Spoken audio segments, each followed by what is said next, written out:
My dears friends students, ఏం లేదు, ఒక చిన్న విషయం. మనం యూనివర్సిటీలో ఉన్నాం. ఇది దక్షిణ భారతదేశంలోనే త్రూఅవుట్ ఇండియాలోనే పేరు మోసినటువంటి యూనివర్సిటీ. అది మీకు తెలుసు. సో ఒక విషయాన్ని ఆలోచన చేద్దాం. భారత రాజ్యాంగం ఈ దేశంలో ప్రజలందరికీ హక్కులతో పాటు బాధ్యతలు ఇచ్చాయి. మరి ఇచ్చింది. మహానుభావుడైనటువంటి అంబేద్కర్ గారు ఈ దేశ ప్రజలకు చాలా అవకాశాలు ఇచ్చాడు మన రాజ్యాంగం ద్వారా, తన అవి ఉపయోగించుకుంటున్నటువంటి మనం ఒక స్టూడెంట్గా ఈ యూనివర్సిటీలో భారత రాజ్యాంగం ఏం చెప్పిందయ్యా? అన్ని మతాలని, అన్ని సాంప్రదాయాలని గౌరవించమని చెప్పారు.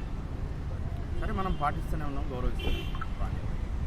మరి ఈ యూనివర్సిటీ, ఈ విద్యాలయంలో చిల్లర భావాలకు లోనై, చిల్లర అలవాట్లకు లోనై, ఆ ఫెస్టివల్ అని, ఈ ఫెస్టివల్ అని, ఏమయ్యా ఇక్కడ నువ్వేమిటికి వచ్చావు?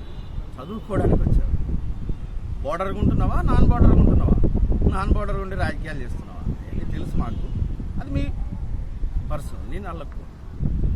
ఇక్కడ చదువుకుంటున్నటువంటి మనము ఏమి ఈ దేశ పౌరులం, అది మర్చిపోవు. ఇక్కడ అన్ని రకాల సాంప్రదాయాలు ఉంటాయి. అది మన వ్యక్తిగత. నేను తుణుకాలు తింటున్నా అని బొక్కలు మెడకేసుకుంటావా ఒక స్టూడెంట్గా? ఎవడు నేర్పిండు మీకు? ఆ ఫెస్టివల్, ఈ ఫెస్టివల్. నీ మతాన్ని పూజించు, పరమతాన్ని గౌరవించవు. భారత రాజ్యాంగం ఏం చేస్తున్నావు మరి నువ్వు?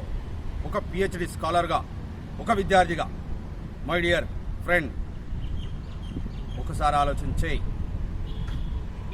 నీ దేశం కోసము నువ్వు ఆలోచన చేయకపోతే ఎవడు చేస్తాడు? నా భావన మీకు అర్థమవుతుంది. ఎందుకంటే మీరు ఆల్రెడీ ఈ కాలేజీ, నా మామ జాగృతి వెంకన్న అంటారు. నా మామ పేరు యాక్చువల్గా బొక్కతట్ల వెంకన్న. ఆయన జాగృతి అనేది ఆయన ట్యాగ్ లైన్, ఆయనకు ఉన్నటువంటి పోస్ట్. ఆయన ఇచ్చిన ప్రోత్సాహంతోనే, నా ఫ్రెండ్, నా హెల్డర్స్ వాళ్ళ సపోర్ట్తోనే నేను ఈ వీడియో చేస్తున్నాను. ఇది మీరు చూసి ఆలోచించి ఫర్దర్గా మీరు పాటించే విధానాల్లో మార్పు వస్తుందని ఆశిస్తున్నాను. నమస్తే.